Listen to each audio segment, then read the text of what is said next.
Joe Biden, the United States President, has warned Saudi Arabia that there will be consequences after a global cartel of oil-producing countries led by the Kingdom and Russia announced that they would cut oil production despite Washington's objections.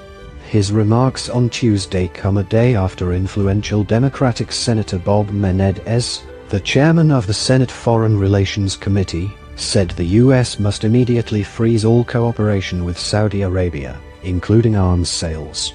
There's going to be some consequences for what they've done with Russia, Biden said in an interview with CNN.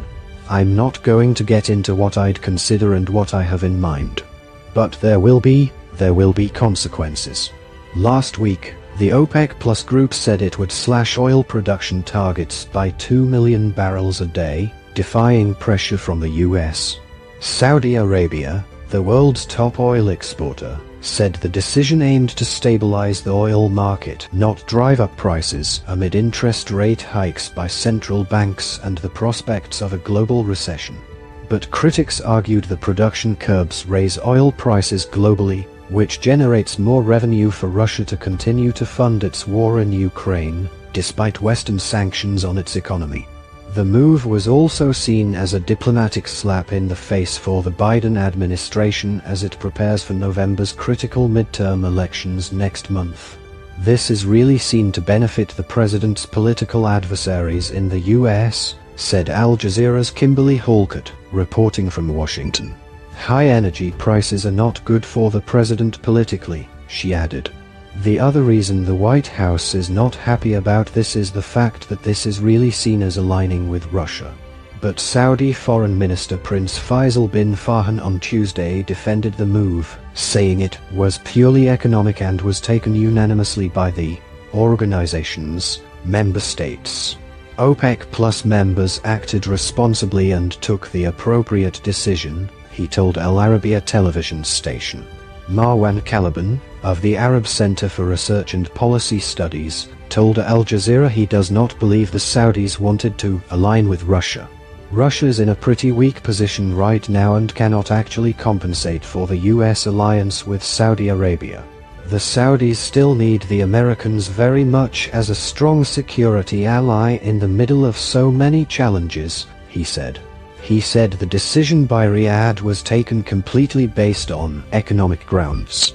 Oil prices have been plummeting over the past few months and the Saudis need the money. They need to keep the price as high as possible.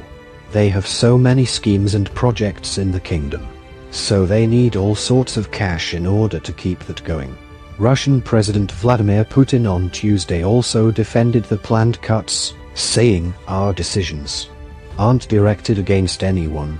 Our actions are aimed at ensuring stability in global energy markets to make both consumers of energy resources and those who deal with production and supplies feel calm, stability and confidence, to help balance supply and demand," Putin added, as he hosted United Arab Emirates, UAE, President Sheikh Mohammed bin Zayed Al Nahyan in St. Petersburg. While Saudi Arabia stressed that all 23 OPEC Plus members backed the cut, the Financial Times reported on Monday that the UAE and Iraq had expressed misgivings, according to several people briefed on the talks. Citing the same sources, the British newspaper said that a suggestion by the UAE for a delay did not also gain traction.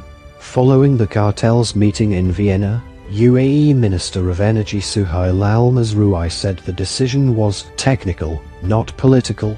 Biden in July traveled to Saudi Arabia and met Crown Prince Mohammed bin Salman, despite promising to make the kingdom an international pariah following the 2018 murder of journalist Jamal Khashoggi. U.S. intelligence says the Crown Prince approved an operation to capture or kill Khashoggi, a Saudi insider turned critic, who was murdered and dismembered by Saudi agents inside the kingdom's consulate in Istanbul. The prince has denied ordering the killing but acknowledged it took place under my watch. Biden said in July he told the prince he thought he was responsible. Commenting on his trip to Saudi Arabia, Biden told CNN he didn't go there about oil.